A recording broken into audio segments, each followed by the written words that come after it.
is Ryan Boyd. I'm 8 years old and I'm going into 4th grade. Ultimately, Ryan is a kid who just loves to have fun and he sees adventure everywhere he goes. He loves magic. He loves tumbling, playing piano, loves SpongeBob, Star Wars, loves to laugh. And he's like I said, he's a typical little boy, but then he's more than that. I'm Dawn Boyd. I'm Ryan's mom, and he was a patient at Brooks Rehabilitation Hospital.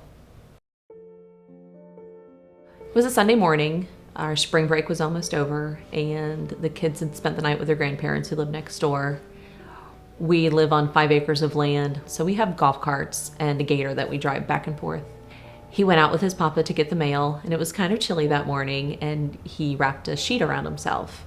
And when he reached out to get the mail, the sheet dropped and got caught under the tire of the gator and just pulled him. And he couldn't stop it. He couldn't break his fall. He just fell immediately and hit his head on the one little piece of concrete that's out there. So we called 911 and they sent out the ambulance, and then they airlifted him to Arnold Palmer Hospital for Children in Orlando.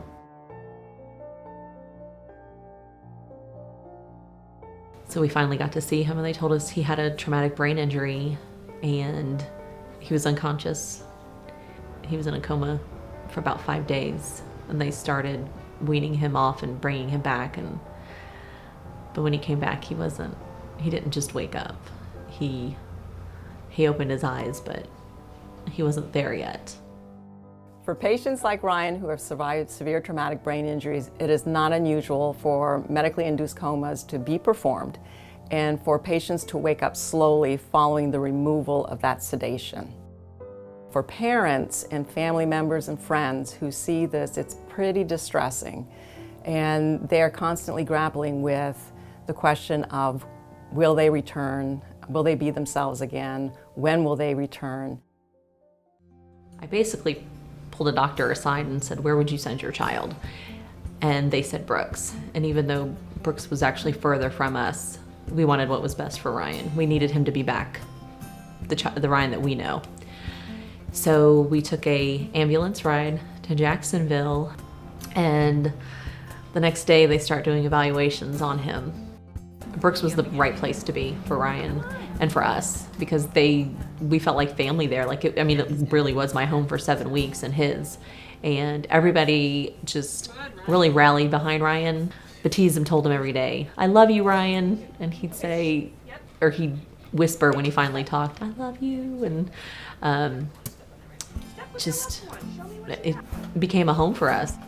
It was really great that they listened to what Ryan liked and tailored some things, around him.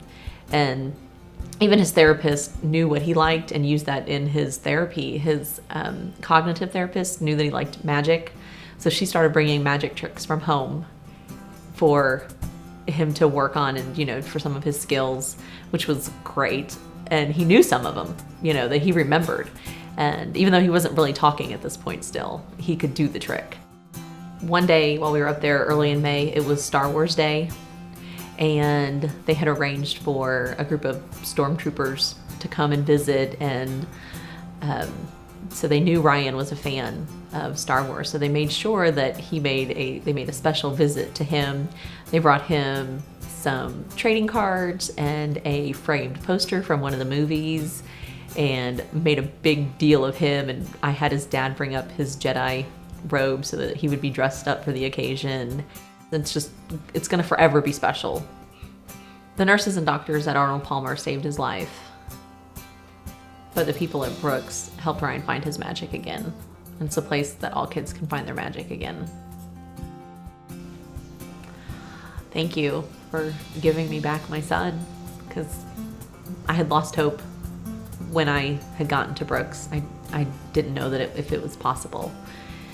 And the therapist rallied behind him and around our family and made us feel like their family, and they will always be in our hearts, and we will forever be grateful to them.